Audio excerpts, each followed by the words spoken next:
வணக்கம். டிடி டிவியின் மணித்தியால செய்திகள். தமிழ் மக்களின் பிரச்சனைகளுக்கு உரிய தீர்வை காணும் வரை ஈழமக்கள் ஜனநாயக கட்சியை யாரும் தமிழ் அரசியல் அரங்கிலிருந்து ஒதுக்கிவிட முடியாது என ஈழமக்கள் ஜனநாயக கட்சியின் செயலாளர் நாயகம் டக்ளஸ் தேவானந்தா அவர்கள் தெரிவித்துள்ளார்.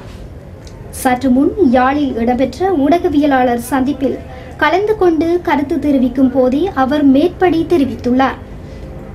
தமிழ் தேசிய கூட்டமைப்பின் வேட்பாளர் சுமந்திரன் நேற்று வெளியிட்ட கருத்து தொடர்பில் ஊடகவியலாளர்கள் எழுப்பிய கேள்விக்கு பதிலளிக்கும் போதே அவர் மேற்கண்டவாறு கூறினார். இன்றைக்கு பத்திரிகையில் ஒரு கருத்தொண்டு வந்திருந்தது. இதான் இபிடிபிக்குரிய கடைசி காலம் என்று சொல்லி. ஆனால் உங்களுக்கு எல்லாம் தெரியும், இதுக்கு முதல் எத்தனையோ தடவை எத்தனையோ பேரெல்லாம் அதை சொன்னவ. ஆனால் நாங்கள் எங்களுடைய அரசியல் நிலப்பாட்டிலையும் அரசியல் செயல்பாட்டிலையும் நாங்கள் தொடர்ந்து கொண்டிருக்கின்றோம். சில வேளை சொன்னவைகளுக்கு சில வேளை இது ஒரு முதலும் கடைசியுமாக இருக்கலாம். ஆனால் எங்களை பொறுத்த வகையில் இது ஒரு நீடித்த தன்மை கொண்டதாக மக்களுடைய பிரச்சனைகளுக்கு தீர்வு காணப்படும் வரை இபிடிபியினுடைய பிரசன்னம், இபிடிபியினுடைய செயல்பாடு தொடரும் என்பதையும் இந்த சந்தர்ப்பத்தில் நான் ஒரு நம்பிக்கையோடு மாத்திரமல்ல ஒரு யதார்த்தத்தோடையும் நான் சொல்லி வைக்க விரும்புகின்றேன். அங்கு அவர் மேலும் தெரிவிக்கையில், ஈழமக்கள் ஜனநாயக கட்சி இல்லாது போய்விடும் என்று கடந்த காலங்களில் சவால் விட்டவர்கள் ஏராளம். எனினும் யதார்த்தத்தில் நடைமுறை சாத்தியமான வழியில் மக்களின் அபிலாசைகளுக்காகவே தொடர்ந்த எமது பயணத்தை யாராலும் தடுத்து நிறுத்திவிட முடியவில்லை என்பதே யதார்த்தம்.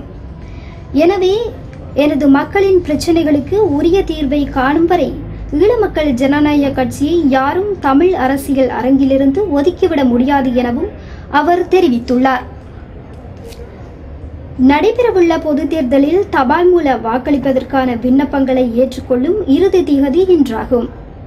இதுவரை விண்ணப்பங்களை அனுப்பாத வாக்காளர்கள் மாவட்ட தெரிவத்தாட்சி அதிகாரியிடம் தமது விண்ணப்பங்களை இன்று நள்ளிரவு 12 மணிக்குள் கையளிக்குமாறு தேர்தல் செயலகம் அறிவித்துள்ளது.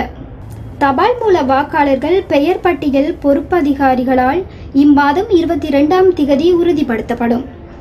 அதேவேளை தபால் மூல வாக்குகள் அடங்கிய பொதிகளை வாக்காளர்களுக்கு தபால் மூலம் அனுப்புவதற்கான நடவடிக்கை இம்மாதம் 24ஆம் திகதி மேற்கொள்ளப்படும் எனவும் தெரிவிக்கப்படுகின்றது.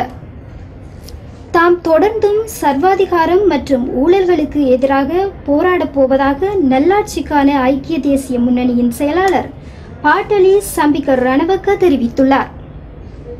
சுயாதீனமாக சிந்தித்தே நாடாளுமன்ற தேர்தலில் ஐக்கிய தேசிய கட்சியின் சின்னத்தின் கீழ் போட்டியிட முன்வந்ததாக அவர் குறிப்பிட்டுள்ளார். வேட்புமனு தாக்கல் செய்த பின்னர் ஊடகங்களுக்கு கருத்துரைத்த அவர், இதன் மூலமே நாட்டின் ஜனநாயகத்தை மீண்டும் ஏற்படுத்த முடியும் என்று சுட்டிக்காட்டியுள்ளார். இத்துடன் டிடி டிவியின் மணித்தியால செய்திகள் நிறைவு பெறுகின்றன.